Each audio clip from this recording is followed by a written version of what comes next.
tiba-tiba soset pun susah. Seketoi, seketol, seketoi. Ayah aja.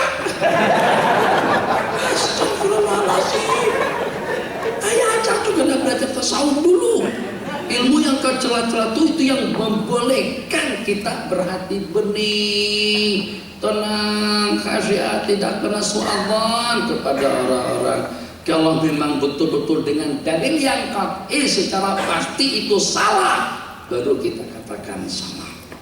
Tapi kalau hanya dengan remang-remang, hanya dengan panduan pandangan daripada ulama Saudi, atau juga dengan Muhammad bin Abdul Wahab, atau juga dengan Imam Ibnu Taimiyah sekalipun, sebelum beliau ulama-ulama punya pandangan yang sama, selepas beliau datang kata beliau tidak boleh ziarah masjid, ziarah Rasulullah. Kalau nak pergi masjid, ziarah masjid saja. Kalau nak pergi Madinah, ziarah masjid. Tak boleh, la tusaddur rihal. Memangnya beliau saja yang boleh paham atau yang mengerti, dapat jaminan daripada Allah tentang makna hakikat hadis itu. Ulama kita dahulu telah memahaminya dengan kepahaman yang betul. Jadi kata ulama, makna daripada la tusaddur rihal ila salasati masajid, kecuali ke salah satu daripada 30 masjid. Tidak diperkenankan seseorang itu bermusafir kecuali ke salah satu daripada 30 masjid. Kalau kita katakan mutlak hukumnya haram kecuali musafir ke salah satu daripada 30 masjid. Bagaimana musafir ke masjid besi? Ada datang tuh dokter daripada Malaka, jauh, hampir dia lebih cuma 2 marhalah. Daripada Seremban, ada dari Kedah, ada daripada Johor. Nih sesat orang Johor, sesat kemari. Tuh Bang Hafiz, Ustaz Hafiz itu daripada Johor, daripada Majelis Ugama, atau mantan daripada Majelis Ugama. Sekarang sudah tidak lagi dengan majelis.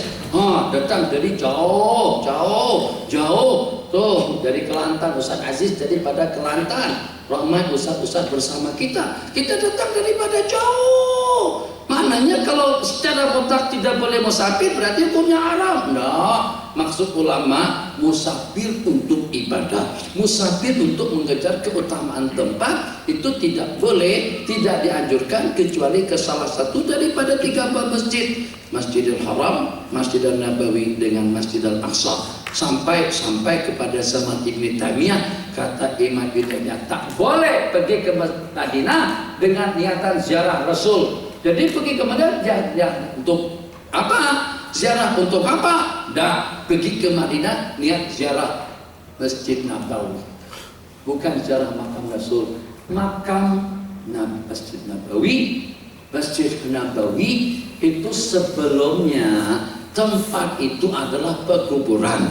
Tempat itulah kebun korma, kebun buah tamar. Sedikit pun tidak ada kelebihan. Yang membuat masjid itu jadi lebih pahalanya, lebih gencaranya karena Nabi kita hijrah ke situ. Nabi kita berkubur di sana. Dengar hadis baginda, ma baina qabri, antara kuburku wa mimbari. Itu setelah Nabi kita berkubur di sana. Nabi kita bersabda, salatun di masjidi ada, sembahyang di masjidku ini. Bila jadi Masjid Nabawi yang pada seketika Nabi kita hijrah dan membangunnya. Sebelumnya tempat itu tidak punya kemuliaan. Kita ke Madinah bukan untuk ziarah masjid, tapi kita ke Madinah untuk kita menziarahi yang membangun masjid, yang memperkenalkan kita kepada Allah, yang mendekatkan kita kepada Sang Pencipta, yang membuat hati kita bening, khasyah, tadallul, sehingga dengan kita menjadi orang yang mulia di sisi Allah. Siapa? Sayyiduna Rasulullah sallallahu alaihi wasallam. Jadi kalau salafi tetap bertanya dengan pendapat mereka, silakan saja. Kita akur saja dan selesai. Lakum dinukum menyadin. Kamu haram tak kisah, tapi jangan kata orang haram, jangan kata orang bid'ah, jangan kata orang dolal, kecuali kalau kamu mempunyai dalil yang pasti, qat'i daripada Al-Quran, mutawatir daripada hadis, katakan saja mereka itu sesat. Kalau tidak pasti, nanti bermasalah pada hari kiamat.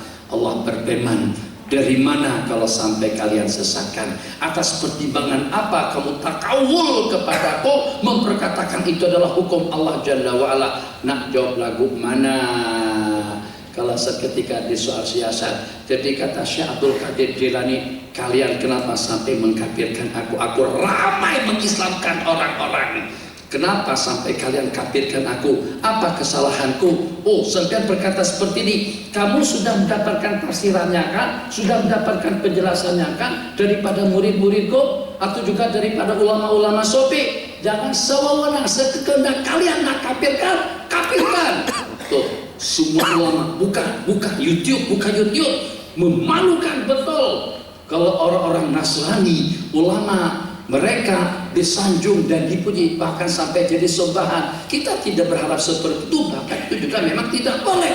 Tapi kenapa dengan ulama-ulama kita diberi dan juga dicerca dan dicaci maki? Selain daripada itu dikafirkan, dikatakan sesat, waliyadzubillah. Yang mendapatkan hampan banyak macam itu Syekh Abdul Qadir Jailani, Syekh Ahmad Al-Badawi, Imam Ibnu Athaillah Sakandari, Abid Abbas Al-Mursi, Imam Abdul Hasan Asy-Syadzili, macam itu juga pengarang kitab Burdah. Ya akramal khalqi maliman aludu bihi. Itu karena versi yang satu patah tadi itu Imam Busiri mereka kafirkan. Kalian tuh Tuhan kah? Sehingga sewenang-wenang kalian mau mengkafirkan orang-orang.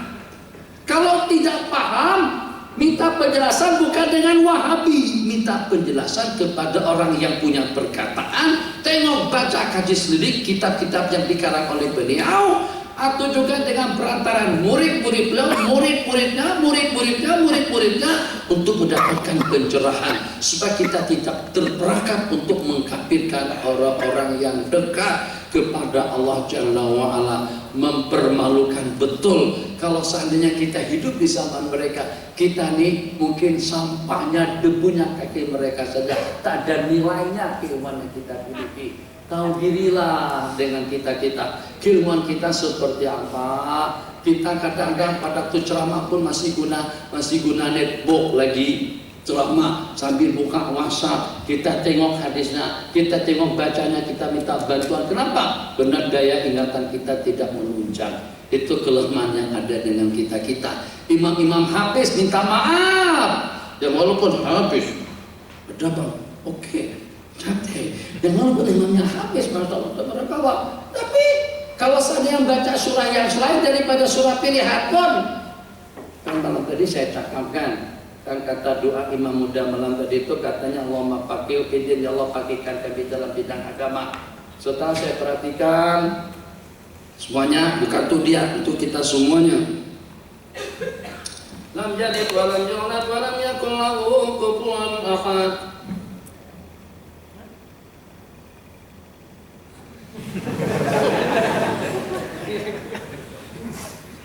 Lam yalid wa lam yulad wa lam yakul lahu kufuwan ahad. Allahu Akbar. Ini sudah satu kesalahan. Jadi kita angkat tangan sebelum rukuk.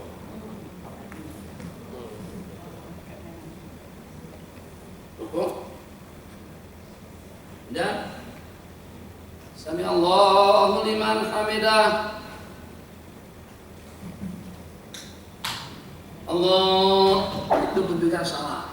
Sebab takbiratul intiqal, takbiratul intiqal itu bermula daripada kita bergerak. Allahu Akbar. Dan jadi walam yulad walam yakul lahu kufuwan ahad. Allahu Akbar. Jadi dari masa kita bergerak sudah Allah, bukan selepas sampai baru Allah. Saya hitung 5-6 kesalahan yang walaupun itu benda kecil, tapi bagi Nabi itu besar. Itu sunnah-sunnah yang nanti kita ajarkan, dan itu akan memberikan pahala makmum semuanya. Itu yang saya katakan dulu, jangan jadi imam dulu kalau tidak pernah belajar hadis. Jangan jadi imam dulu kalau belum pernah membaca kitab-kitab fikih. Kalau hanya setakat suara lawas saja belum cukup, sebab itu akan mengorbankan sembahyang makmum di belakang. Kemudian berikutnya, Allahumma shalli ala sayyidina Muhammad. Rakaat pertama, alam nashrah wa tin wa zaitun.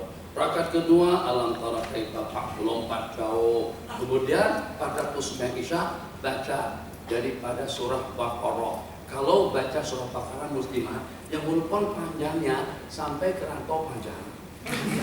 Surah Baqarah Tapi kita baca tak habis. Lebih afdal kita membaca kuliah dengan Idza Jaa Nasrullah yang walaupun pendek tapi lengkap, cantik, elok, bagus. Kenapa? Ceritanya komplit. Kemudian dengan riwayatnya pun juga lengkap. Kemudian dengan ayat yang diturunkan pun juga secara keseluruhan. Masya Allah, tabarakallah. Biar sederhana, yang dengan kita beli kereta, semampu kita beli kancil. Alhamdulillah 3.000 RM. Bahkan kancil saja kita beli. Daripada dengan kita beli Jaguar, tapi saya beli kayanya saja. Pikirkan hidup sama mengajidul. Betul kan Ci? Ayahnya pos itu 4 biji 9.500 kan? Tuh boleh 2 unit kancil Ci. Apakah saya beli posi yang hanya kata ayahnya pas saja, atau dengan apa? Spot rem harganya 35 ribuan atau brake-nya 35 ribu? Lebih beli Ginto, nanti ganti dengan GP lebih bagus. Itu tuh bahasa logiknya semacam tuh. Macam tuh Tuan Imam baca surah, bukan surah, baca beberapa ayat daripada surah yang panjang. Kenapa sampai jadi macam tuh? Karena tidak pernah ada dapat panduan, tidak ada dapat panduan daripada kita pergi, juga daripada hadis-hadis Rasulullah. Duduk, Sallallahu Alaihi Wasallam. Assalamualaikum warahmatullahi. Itu juga tidak ikuti cara aturan yang tepat. Yang tepat Assalamualaikum warahmatullahi. Kata dari Assalamualaikum warahmatullahi. Lepas itu pula menghadap kita ke sini. Jatuhkan. Ini salam macam ini. Coba tengok muslimat. Lepas salam, kalau lepas maghrib, kalau lepas subuh, baca la ilaha illallah wa daulah kali, kalau sebanyak 10 kali. Jangan 3. Nabi kita kata 10. Lepas itu Allahumma ajirni minan nar 7. Jangan dibaca 3, jangan robah ketetapan daripada baginda bagikan kita keselamatan daripada neraka. Kemudian Nabi kita menghadap makmum atau kata Fuqaha, kemudian baru mengiringkan kiblat dan mengarahkan makmum. Imam-imam bagaimana? Imam-imam kita boleh sebagian, bukan semuanya. Lepas salam ke kanan ke kiri, lepas salam ke kanan ke kiri. Masya Allah, Assalamualaikum warahmatullahi wabarakatuh. Astagfirullahaladzim. Astagfirullahaladzim. Ini hadap kemana? Ini hadap kemana? Hadap ke Timur Tengah. Ya betul. Ini tidak. Itu sunnah. Imam seperti ini, seperti tutup guru tua, pondok. Tengok, kasir tombol. Tengok, lobok tapak. Tengok ulama-ulama tua itu ngaji. Yang PhD ini sijilnya saja besar, tapi ilmunya kecil. Akhirnya sedang menyesak-nyesakkan orang. Ayo, saya berani cabar. Baca apa dia saat ketika di Jordan? Dia kuliah bahasa. Berpeluang untuk baca majmu' atau bahkan ayaka. Tak ada waktu untuk baca kita seperti itu. Makanya pada saat ketika balik, semuanya dibantai, disalahkan dan disesatkan. Sabar. Anda tidak punya peluang baca untuk membaca, dan tidak punya peluang baca untuk berguru, tidak punya peluang banyak untuk mengkaji dan menyelidiki. Tidak boleh kalau pada saat Anda pidato, Anda tidak boleh komplit. Saya tahu kamu baca buku-buku Wahabi, baca buku Imam Ibnul Qayyim, Imam Ibnu Taimiyah, atau juga dengan Syekh bin Baz, saya tahu. Tapi kamu tidak pernah baca kitab-kitab yang kami baca. Saya pernah baca dan juga pernah berguru dengan mereka pada waktu di Mekah. Saya pernah berguru dengan Syekh bin Baz, pernah berguru dengan Syekh bin Utsaimin, pernah berguru dengan Syekh Abdullah bin Humaid. Jadi terus kita bukan membanding-bandingkan, kita berduka kecil, tapi kita nggak tahu juga daripada pihak yang lain apa argumentasi mereka, apa alasan mereka. Kembali kepada cerita tadi itu. Habis Nabi kita menghadap makmum secara 100%. Ulama berpendapat, ulama pondok mengamalkan yang 50%. Sementara yang di situ tadi itu bukan secara sunnah, itu pada kandas. Astagfirullahaladzim. Nah, itu kan mengurangkan pahala makmum karena ketidaksempurnaan sembahyang imam. Banyak yang saya perhatikan. Kadang-kadang jadi membuat kita jadi tidak khusyuk karena memperhatiin orang saja. Sebab kita berasa dirugikan, muslimah, kita berasa dirugikan. Jauh-jauhnya kita pergi dari rumah untuk ke masjid untuk mendapatkan pahala sembahyang berjamaah supaya lebih banyak pahalanya. Tahu-tahunya imamnya tidak pernah belajar sunnah, tidak pernah belajar hukum hakam, hanya setakat suara saja yang lawa. Kesan buruknya kepada sembahyang makmum di belakang, al-imamu dhamin, imam itu menjadi penjamin untuk kesempurnaan, keselamatan, kesehatan sembahyang makmum. Wal muadzinu mu'taman, dan Bilal itu merupakan orang yang dipercaya. Bismillahirrahmanirrahim. Ya Allah letihnya, ya Arhamar Rahimin, subhanallah. Tengok nih, bocahnya sampai saja beli tasbih. Tasbih ini banyak gunanya. Apalagi kalau beli tasbih yang di Mesir, yang bijiannya seperti biji pinang itu, yang seperti genggam dosanya, itu serbaguna. Kalau nampak kelahi pun boleh kita keluar. Ya kan? Besar, besar. Letak di sini besar, letak di situ pun juga otaknya masalah tabarakallah. Itu memang menakutkan betul. Kalau tuan imamnya bijian tasbih sebesar itu makmum tidak ada yang berani mengantuk. Misalnya. Wala bismillahirrahmanirrahim. Barang siapa membaca subhanallah wa bihamdi, subhanallah wa bihamdi. Saya teringat perkataan Pak Mahisa Kedah yang pernah menjadi guru atau pernah menjadi pengetua Habib, sekolah Habib di mana Habib? Kedah kawasan apa atau kawasan tak tahu lah, tak perlu sebut. Apa kata beliau? Ucapan kata-kata daripada seseorang yang paling terkesan. Kalau pada saat dengan seseorang sekecil dia, semudah dia, dan juga dengan pengalaman yang sederhana, tapi ternyata dia sudah berhasil untuk beramal dengan amalan-amalan sunnah yang seperti ini. Ternyata dengan dia bercerita kepada kita sejak daripada usia saya 15 tahun, sejak dari usia 15 tahun sampai sekarang, saya tidak pernah lagi meninggalkan salat. Jadi kita rasa kerdil betul. Allah, dia mudahan daripada saya kok, masya Allah, tabarakallah, tahajudnya tiap malam. Kenapa engkau tidak mengadu gerakan yang semacam itu kepadaku ya Allah? Kenapa dengan aku tidak diberikan dari kuasa taufik dan hidayah untuk senantiasa selalu melaksanakan salat dan doa? Bukan satu budaya yang berat. Ini amalan kecil saja amalannya. Subhanallah wa bihamdi 100 kali. Tapi ringan-ringannya yang ringan, yang kadang-kadang itu pun kita tidak dapat mengamalkan. Kembali Nabi kita bersabda, hadis Bukhari Muslim, barang siapa membaca subhanallah wa bihamdi, subhanallah wa bihamdi, subhanallah wa bihamdi. Saya padaku dengan Habib Omar di beberapa tempat, khususnya pada masa mufakat 3-4 hari di sana, di kawasan tempat yang cukup lumayan elit. Satu banglu kita hanya setakat 3 orang saja, santri pengawal kita 2 orang, kita setiap satu bilik di situ. Masya Allah, tabarakallah, 10 tamat, subhanallah, subhanallah, subhanallah, subhanallah, 10 kali, alhamdulillah, alhamdulillah, alhamdulillah, 10 kali. Kemudian dengan la ilaha illallah, baru astagfirullah, baru qamat dikumandangkan.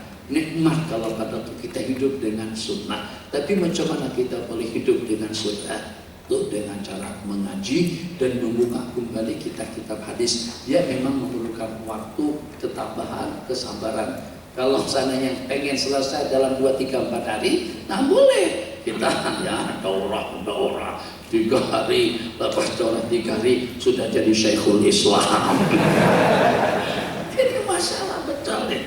Allah, masya Allah, tabarakallah. Nabi kita bersabda akan dihapuskan dosa-dosa kesalahannya yang walaupun sebanyak buih di laut. Riwayat yang lain, barang siapa membaca subhanallah wa bihamdi sebanyak 100 kali, Nabi kita bersabda, maka tidak ada seseorang pun yang hadir pada hari kiamat dengan seafdal amal ibadah yang dilaksanakannya kecuali dengan seseorang yang beramal seperti amalannya atau dengan jumlah bilangan yang lebih banyak.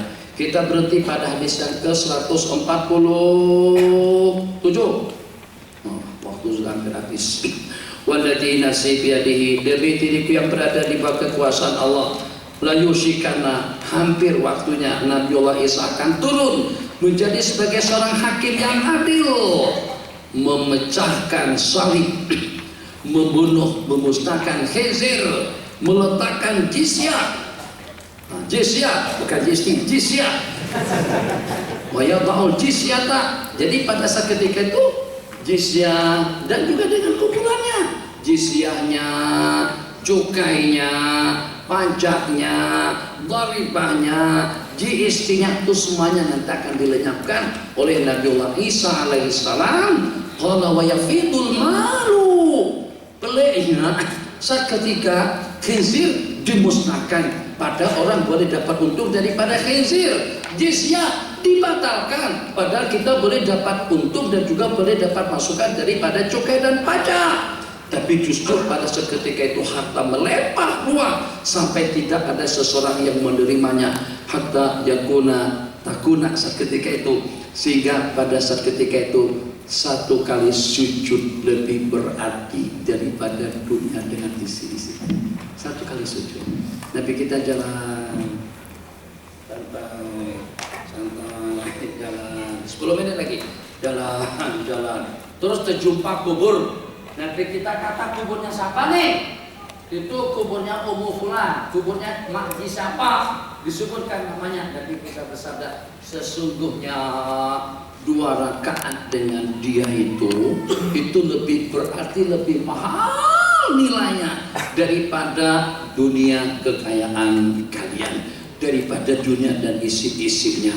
Qala Rasulullah sallallahu alaihi wasallam, hatta takuna sajdatu, sehingga sampai dengan satu kali sujud itu lebih mahal daripada dunia dan isi-isinya. Hadis ya nisa al muslimat, muslimat, maji-maji, bunda-bunda semuanya, maklum, makna, makti, maktab, makruf, makning. Tuh makning yang kerudung kuning tuh, nah, makning, makjau yang kerudung hijau, maktam yang kerudung hitam. Nabi kita bersabda, la tahkiran najaratun lijaratiha, jangan sekali-kali tetangga memandang sedes dengan pemberian yang dihadiahkan kepada tetangganya, yang walaupun berupa kikil atau kaki kambing. Persana syaten artinya kikil. Kalau sana sebut sop kikil. Sop kikil itu sop kaki kambing, sop tulang.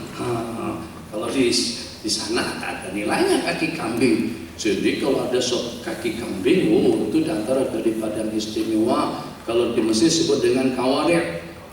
Kawarek, sop kawarek, sedap. Masyaallah tabarakallah. Ala kulli hal. Jangan ada rasa segan. Ini sudah dekat bulan Ramadan, buah tamarnya, atau juga dengan cendolnya, atau juga dengan apa yang bulat-bulat itu kami sebut dengan kikicak kalau bahasa orang Banjar, atau ada yang mengatakan itu adalah telur burung puyuh. Nggak tahu lah, tak nyambung. Atau tak ada kan di sini. Kue itu takut anak sebut macam mana? Jelas ada air gula dengan topongnya. Terus saja yang dibuat-buat begini.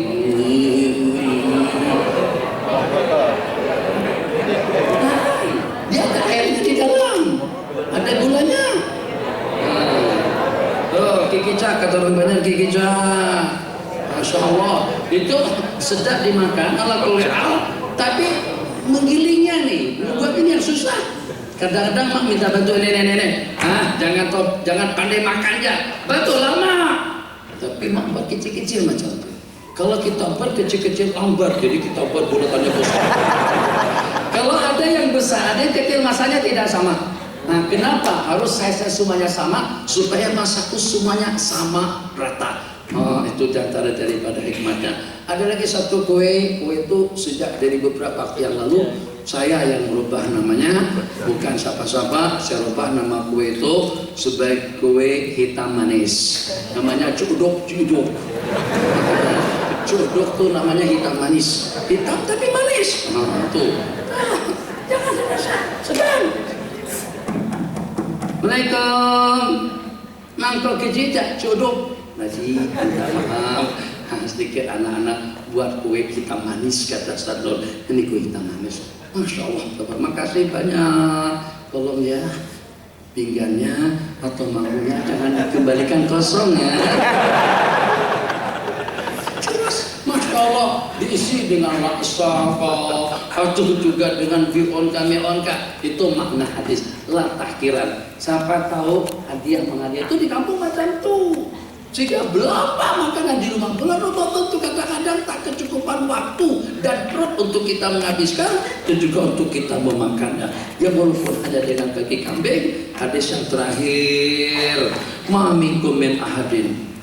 Tidak ada daripada seorang kamu yang mengambil air wudhu secara sempurna kemudian berkata asyhadu alla, jangan tidak dihafal, asyhadu alla ilaha illallah wahdahu la syarikalah wa asyhadu anna muhammadan abduhu wa rasuluh. Sambungan doa, Allahumma ja'alni minat tawabin wa ja'alni minal mutatahhirin wa ja'alni min ibadika salihin. Nabi kita bersabda akan Allah bukakan pintu gerbang surga yang 8. Qala yadkhulu min ayna sya.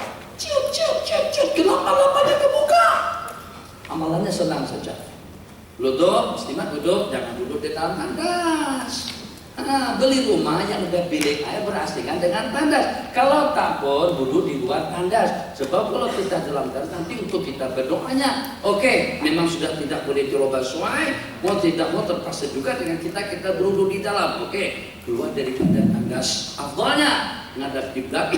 Tadahkan kedua tangan ke langit, asyhadu an la ilaha illallah wa asyhadu anna muhammadar rasulullah. Allahumma ja'alni minat tawabin wa ja'alni minal mutatahhirin wa ja'alni min ibadika shalihin. Walhamdulillahirabbil alamin. Nabi kita sabda orang yang beramal macam itu terbuka pintu gerbang surga yang 8. Terpulang nak masuk daripada pintu mana?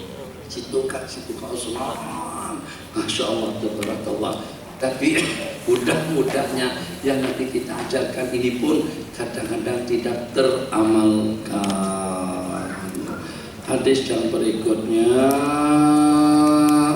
hadis sunat mengambil air wudhu yang diriwayatkan oleh Sayyidina Abi Hurairah berbualan baginda dengan Sayyidina Bilal bin Rabah. Pertanyaan yang pertama, Assalamualaikum warahmatullahi wabarakatuh. Apa hukum memiliki rumah yang banyak? Ya Allah, dengan menggunakan pinjaman bank Islam. Bank bagi pinjaman banyak, belikan rumah banyak-banyak. Jadi kalau kita punya rumah sampai kepada 40 unit, apakah sama dengan orang yang punya kambing 40 ekor? Nah, punya kambing 40 ekor, itu kita kena wajib zakat 1 tiap tahun. Tapi kalau kita punya rumah 40 unit, bagaimana? Wajib zakat juga tak? Untuk rumahnya tidak wajib disakati. Tapi kalau dengan hasilnya tersimpan, gajinya dikumpulkan, simpan untuk gaji, sewanya terkumpul.